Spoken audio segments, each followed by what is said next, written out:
Good evening, everyone. The reaction of so many people today was, oh no, not again. Another high school, Columbine High in Littleton, Colorado, this time on the edge of Denver. It has been a horror.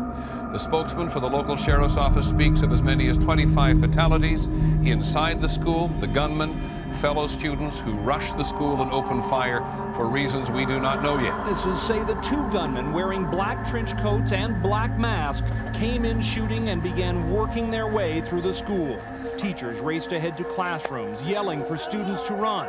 Someone pulled a fire alarm. Started coming in the library and opening fire and shooting out bombs. You just feel it shake and the plaster would fall and the books would fall, and they came in here and they shot some and then they went back out. People were getting shot all around me. There was a guy at a table right next to us, next to me and her, and they just shot him and then walked away, and then he was just sitting there in a pool of blood. No, you piece of punk ass! Do not mess with that friggin' kid! If you do, I'll rip off your head and shove it so far up your friggin' ass, you'll be coughing up dandruff for 4 frickin' months! Look, I don't care what you say. If you ever touch him again, I will frickin' kill you. I'm gonna pull out a shotgun and blow your damn head off. Do you understand, you little worthless piece of crap? August 9, 1969, Beverly Hills police discovered somebody had broken into film director Roman Polanski's mansion, slashed or shot his pregnant wife Sharon Tate and 4 other people to death, and smeared the word pig in blood on the front door. 2 days later, they'd find the bodies of supermarket owners Lino and Rosemary LaBianca. Police would eventually arrest career criminal Charles Manson and several of his followers.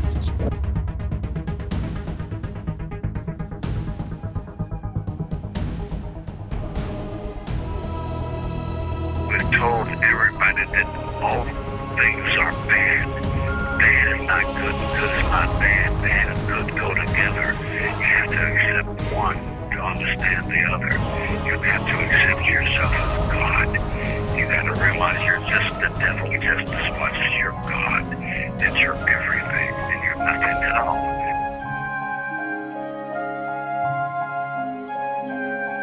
Another guy walking down the road going, how many times I got to go through the God? I got a face like what is it? I'm an old man. All I want to do is retire. Get on the deck and be left alone. I don't want to bother nobody. I'm hiding out underneath the rock. They come in and say, hey, Charlie, what? I said, what do you want? So I talk. I said, about what? We have problems. People look at you today, 20 years later, and they still have no idea what you're about. Tell me in a sentence who you are.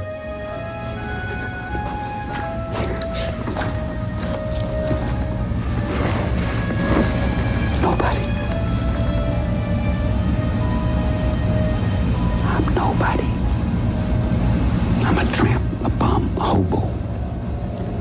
I'm a boxcar and a jug of wine. And a straight razor if you get too close to me.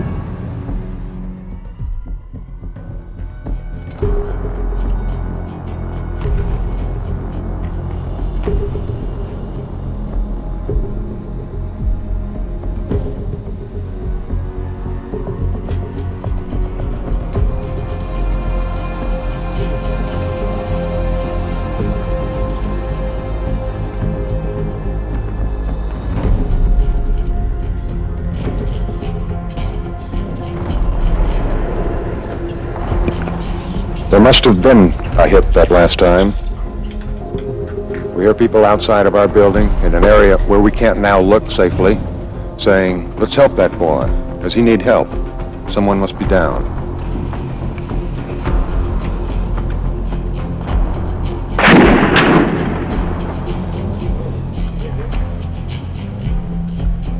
And the battle goes on. Sirens screamed for the 90 minutes that the gun battle was in progress.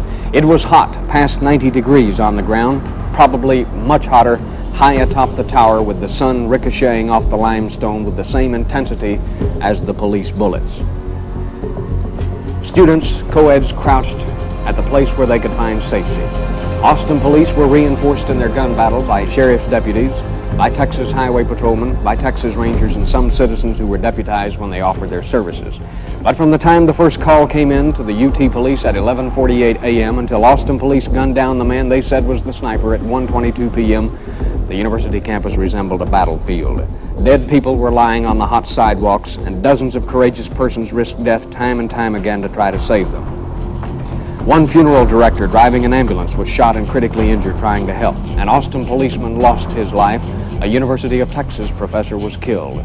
Countless students and innocent bystanders fell without knowing what hit them. A boy riding a bicycle was picked off with deadly accuracy. Time and time again, men risked their lives. So Martinez fired and the reign of terror came to an end. The rifle that Whitman was aiming was a military surplus carbine, one of an arsenal of 7 firearms that were found in a footlocker that Whitman had hauled up with him. Besides the carbine, there was a 6mm Remington Magnum equipped with a 4-power scope sight, a 35 caliber pump rifle, plus a 12-gauge sawed-off shotgun, 2 handguns, a .357 Magnum and a 9mm Ruger, and another gun that was later discovered on Whitman's body. There were other supplies and weapons in the footlocker: a hammer, a hatchet, 2 hunting knives, one a large bowie knife with a bone handle, gasoline, rags, a large supply of nylon cord, cans of pork and beans, a loaf of bread, a large can of water, and lots more ammunition. There was also a transistor radio. When we saw it at the station, the dial was not tuned to any station, but police speculated that Whitman may have been tuned in to a play-by-play report of the consternation he was causing as he perched there for an hour and a half this afternoon.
Aggression and violence, clearly fundamentals of the animal world.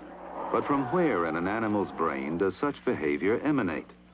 And if we found such a site in an animal, could this volatile area also be located in the animal part of the human brain? An early experiment to locate the whereabouts of animal rage was performed on a bull in a Spanish bull ring. This strange archival film tells the story. In the 1960s, Professor Jose Delgado took a normally hostile bull and implanted electrodes into its brain, electrodes that could be activated by a radio transmitter. His objective was to see if stimulation of the bull's midbrain could short-circuit the rage signals, stopping the bull before it reached the matador. After the bull had recovered from the implantation and in mid-charge, the button was pressed. The bull's aggression ceased instantly, or so it seemed. A clearer experiment was performed with cats. In this classic example, the hypothalamus, the rhythm maker, was implanted with electrodes. Could it be responsible not just for rhythms, but also for rage? The switch is turned.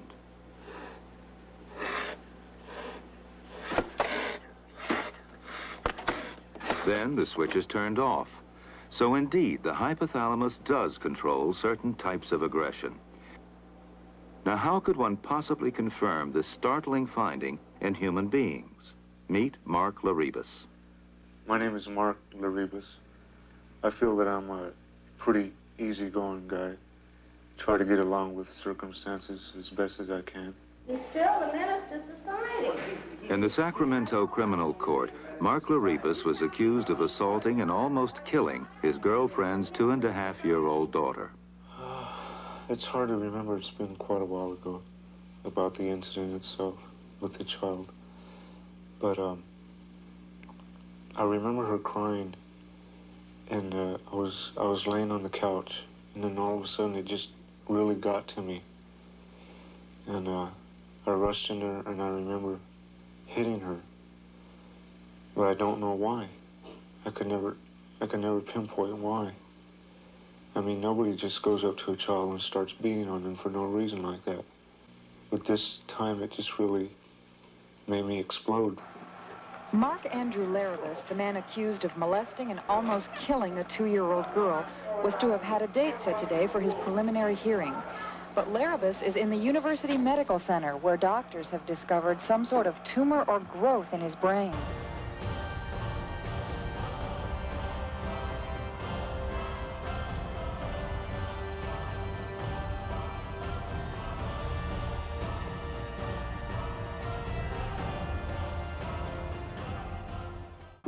I first met Mark about 3 days after the assault.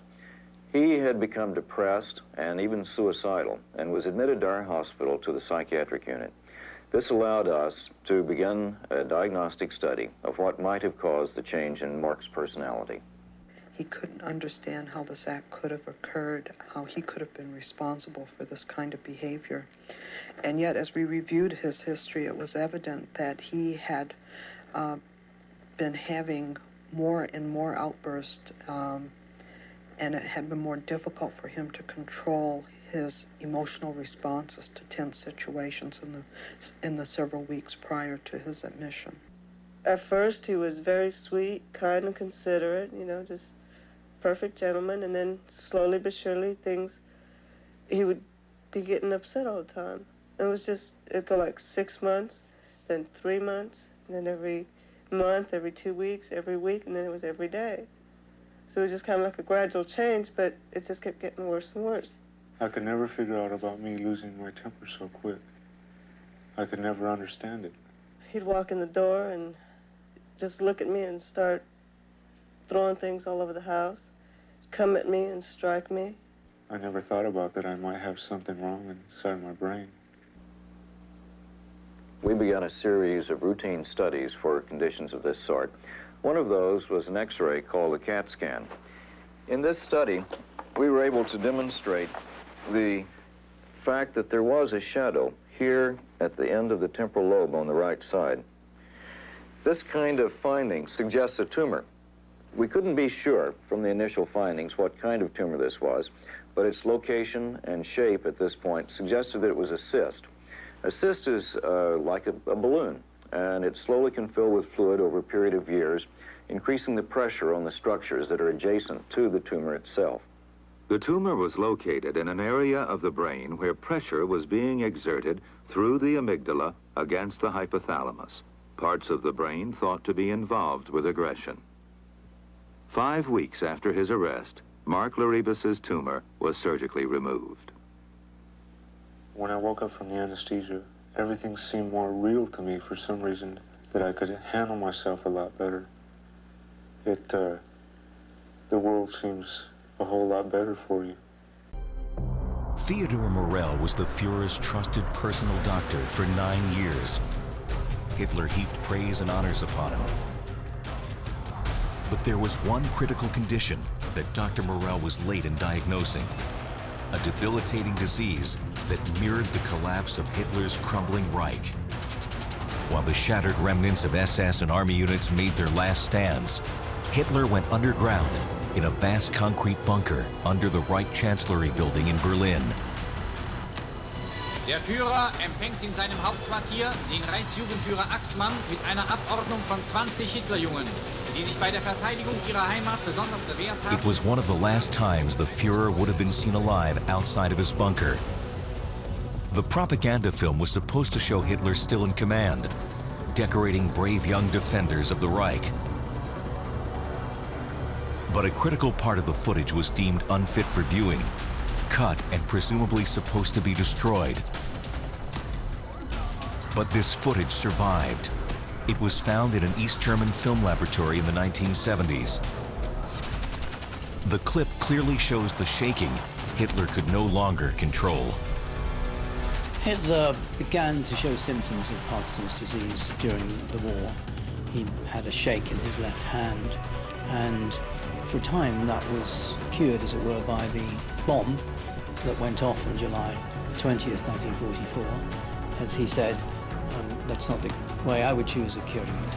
But soon after that, the shaking came back on his right side. He began to drag his feet and shuffle.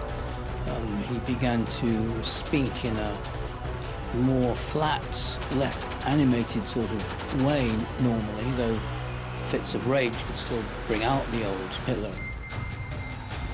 A comparison of newsreel footage shows how Parkinson's disease took hold. To the left, in 1940, Hitler stands upright, agile, and in control. To the right, in 1944, the Fuhrer is stooped and relatively slow. Morell first noted Hitler's tremor in 1941 and put it down to stress. It was only in the final days of the war that he made the correct diagnosis: shaking palsy, or Parkinson's disease.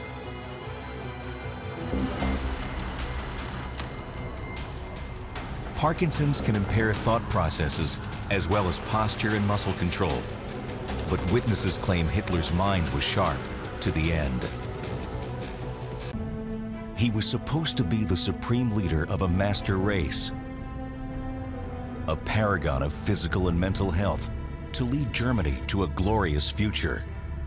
But behind the Fuhrer facade was an unstable pill popper, dependent on a dubious daily diet of injections, tablets, and tonics. At the center of it all, the Fuhrer's infamous personal physician, Dr. Theodor Morell. Morell occasionally prescribed amphetamines for Hitler when he thought he was being too lethargic or not energetic enough. Hitler wasn't the only one blitzed during the Blitzkrieg. Pervitin was a methamphetamine delivering an explosive high. It was given to the German troops who invaded France through the narrow valleys of the Ardennes, driving their tanks through in long lines over 3 or 4 days to keep the tank drivers awake. They called it Panzerschokolade, or tank chocolate. It was also known as Stuka tablets from the dive bombers. It was given to the pilots. The war had only just begun when millions of the high-octane amphetamine pills were sent to the front lines in Poland. Fired up with Pervitin, the German army seemed unstoppable.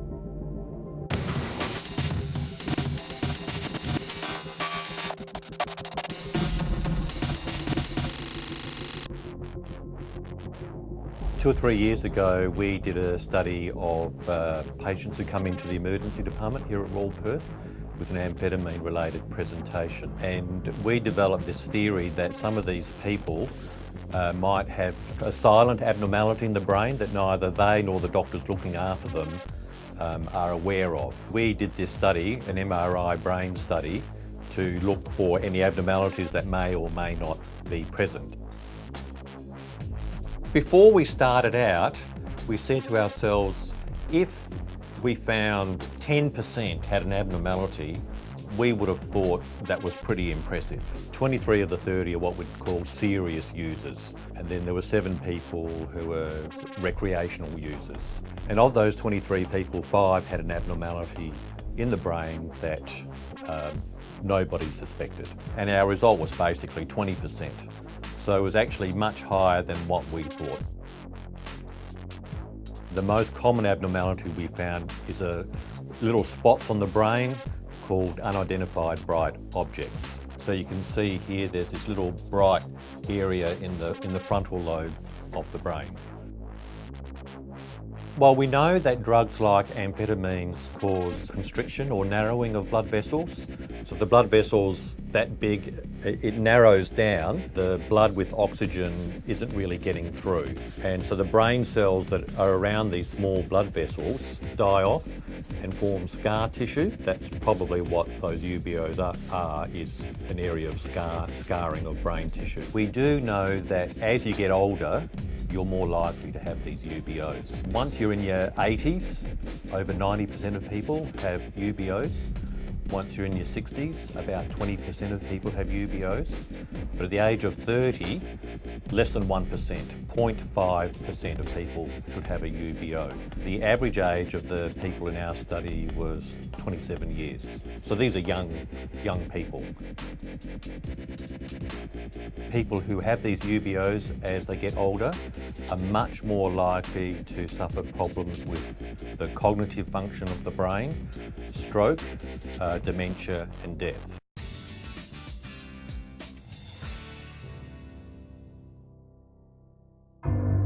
I started having obsessive thoughts of violence intermingled with sex, and it just got worse and worse. Jeffrey Dahmer was one of the most infamous serial killers of the 20th century. His crimes included luring victims into his home and strangling them before dismembering their bodies. He related that this was a person he really liked. He indicated that he had filleted his heart and kept it in the freezer, and he also kept his bicep. He indicated that he had eaten the thigh muscle of this subject, but it was so tough he could hardly chew it. It made me feel like they were a permanent part of me. Nobody was noticing that there were more than a dozen young men who were disappearing. No one softened the blow for us. No one told us. No one prepared us. How could this be? How could I have not known about it? I think it was around age 14 or 15. Started having obsessive thoughts of violence. I didn't know how to tell anyone about it, so I didn't. I just kept it all inside. It's amazing how much a human being can hide from another human being. On July 22, 1991, a man ran to police officers in Milwaukee, Wisconsin, claiming Dahmer threatened to kill him. When police arrived at Dahmer's apartment, they found Polaroids of bodies in various stages of dismemberment. One of the officers said he opened the icebox. He heard a scream. It was only later that he realized that it was he himself who had screamed. Since Wisconsin has no death penalty, Dahmer was sentenced to 937 years behind bars. He was ultimately killed by a fellow inmate in 1994.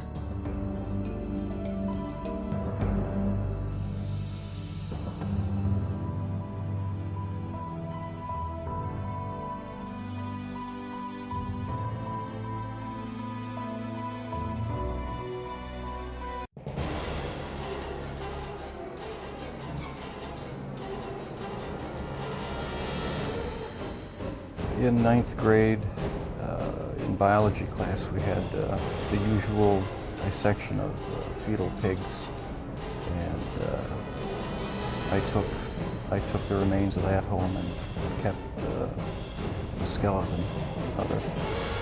And I just started branching out, dogs, cats.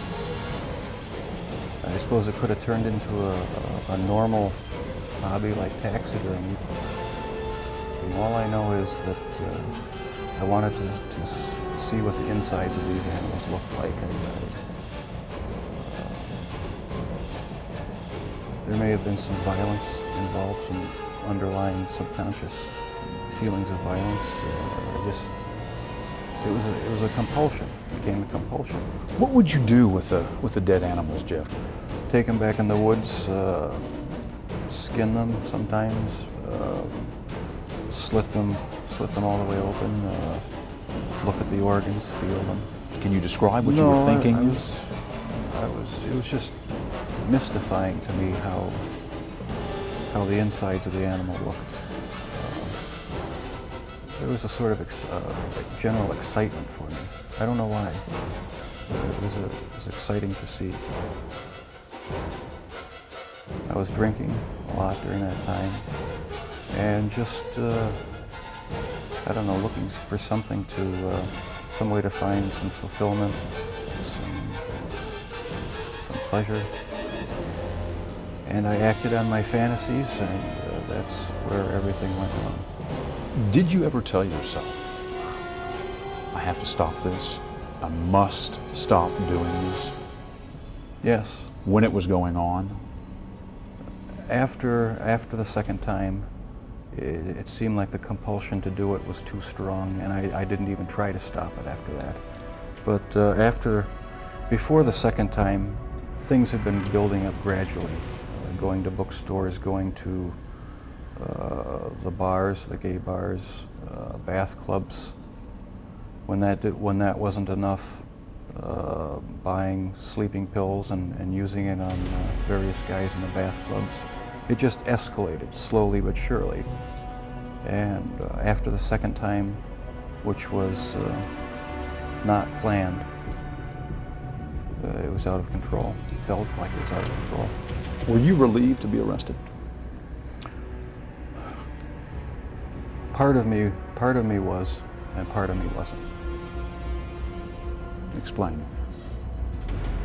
I don't know. It's like I don't believe I have a split personality, but you know the feeling where you're sort of glad about something, but on the other hand you're not. That's how it was. It was a relief not to have to keep such a gigantic secret that I had kept for so many years. And once I saw that I had no choice but to face it, I decided to face it head on and make a full confession. So I am glad that the secrets are gone. I just get angry with other people who think that they have a right to somehow try to blame my parents for what happened. That's not right at all. No one has the right to do that because they're totally innocent. They had no knowledge of it. And that angers me. There comes a point where a person has to be accountable for what he's done. Can't go around making excuses, blaming other people or other things. So I alone am the one who's responsible for what's happened. The only motive that there ever was to completely control a person that I found physically attractive, and keep them with me as long as possible, even if it meant just keeping apart.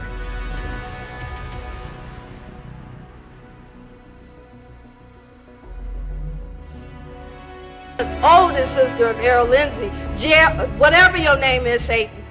I'm mad. This is how you act when you are out of control. I don't want to ever see my mother have to go through this again. Never, Jeffrey. Jeffrey, I hate you. I hate you. This is out of control. Don't f me, Jeffrey. I'll kill you. Look at me, motherfucker. I can kill you. What's your name, fam? I can kill you.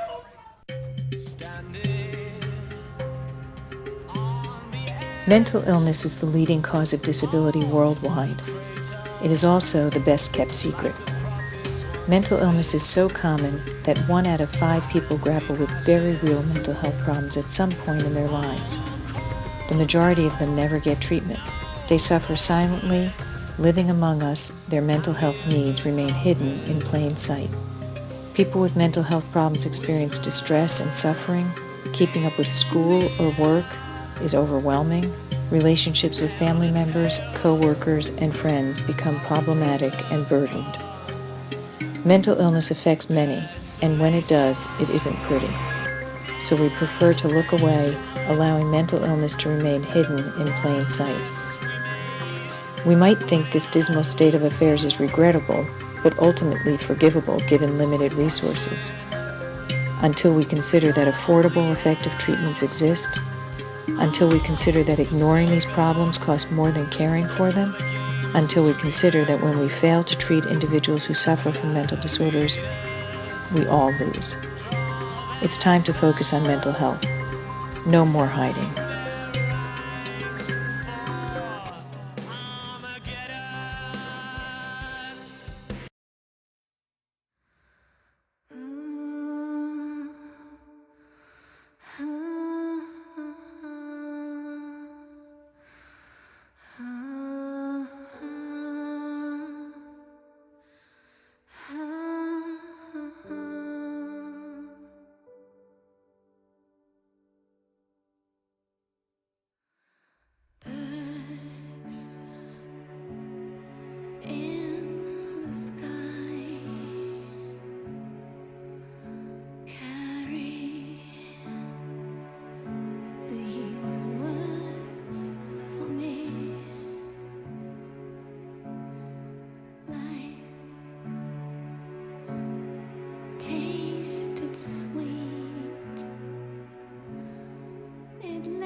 When all hope